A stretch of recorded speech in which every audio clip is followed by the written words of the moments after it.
Estudios y del Instituto Nacional de Ciencias Penales. Licenciado y especialista Arturo Flores Arbor, representante de la revista Criminogénesis en esta Ciudad de México. Licenciada Ángela Quiroga Quiroga, directora general del Instituto de Estudios Judiciales del Tribunal Superior de Justicia de esta ciudad. ¿Qué es el Estado de Derecho? ¿Qué es el Estado de Derecho? Pensaba mientras preparaba una clase de posgrado relativa a la orden de cateo y a la intervención de comunicaciones privadas. Conceptos de Estado de Derecho existen, como autores de la materia han tratado el tema. Concluí que el Estado de Derecho es una propuesta de contención a los elementos del Estado policial. Sin embargo, recordé que en 1486 Sprenger y Kramer escriben el Malleus Maleficorum o Martillo de las Brujas, documento de excepción para hacer frente a la emergencia que en ese momento se conoció como las brujas. Debemos decir que se permitía, de acuerdo a este documento, proceder a la investigación, al encarcelamiento y al castigo de las susodichas brujas sin impedimentos ni obstáculos. Esto, por consiguiente, es proceso del sincretismo. Entendemos por sincretismo aquella ideología que sustenta la exclusión de lo heterogéneo, de lo diferente, de lo inentendible, que al tener esas características etiquetamos bajo el epígrafe peligroso. En México, ese sincretismo empieza a tomar forma.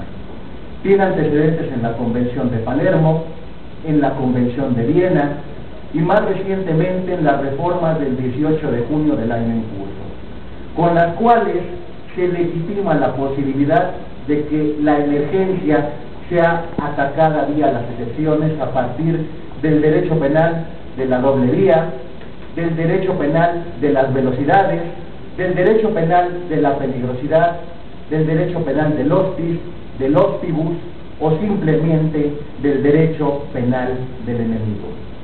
¿Qué es derecho penal del enemigo?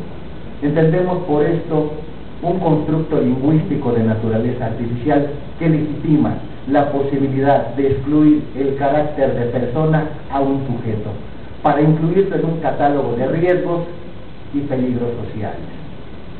Desafortunadamente, la historia nos ha enseñado que la excepción se ordinariza, que la excepción se vuelve común, que la excepción es realmente lo que priva para volverse la regla. Así las cosas, el derecho penal de la enemistad del que estamos hablando lo encuentra usted presente en el artículo 16 constitucional, en el artículo 21 constitucional, en el artículo 22 constitucional. ¿Por qué? Porque el derecho penal del enemigo se sustenta en una ideología de corte eficientista. Esto es, que el ente que ejerce el monopolio legítimo de la violencia ante su incapacidad para resolver el problema delincuencial surgido de la realidad histórica, acota, reduce e inclusive suspende derechos fundamentales.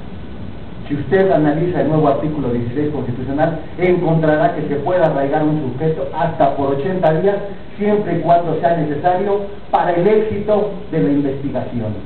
Y ese es un criterio eficientista no compatible con un Estado de Derecho.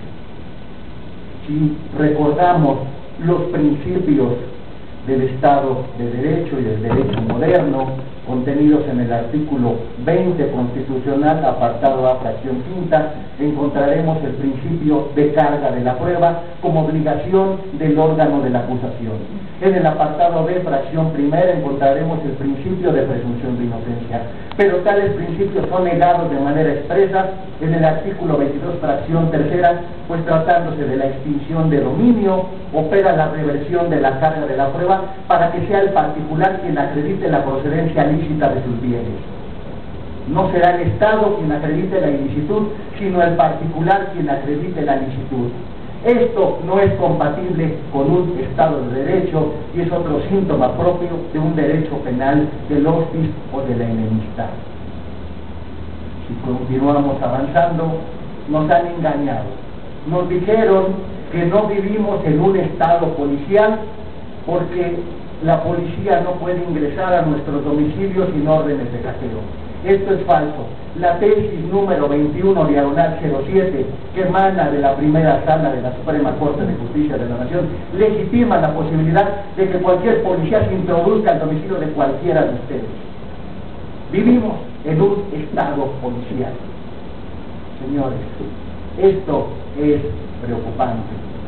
Si a esto le agregamos que son las policías las que conjuntamente investigan el delito con el Ministerio Público, nos percataremos por qué es criticable y comprenderemos por qué sucedió lo de News Divine.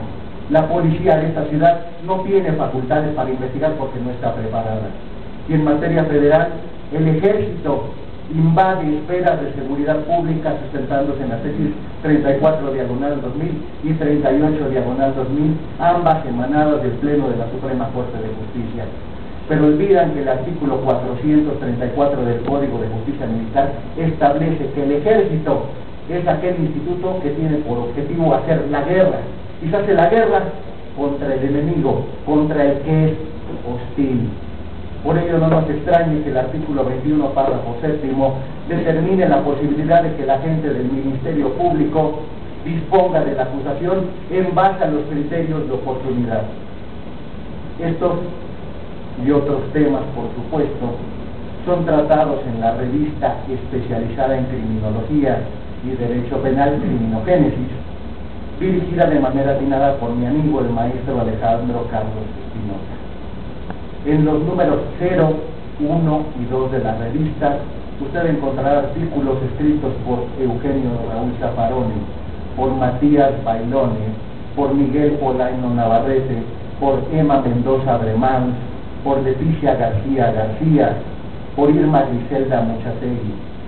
Usted encontrará, por supuesto, también artículos de las voces judiciales, como son el magistrado Guillermo Velasco y Félix, el magistrado Miguel Ángel Aguilar López y, por supuesto, el magistrado de la primera sala de este tribunal, el magistrado Jorge Ponce Martínez, que nos acompaña en este evento.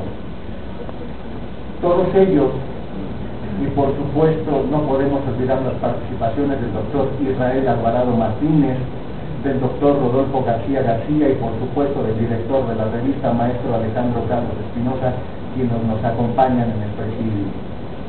Todos ellos han reflexionado sobre el derecho penal del futuro y sobre el futuro del derecho penal. Por eso vale la pena cuestionar, y esperemos que el cuestionamiento no sea como siempre contestado por el silencio.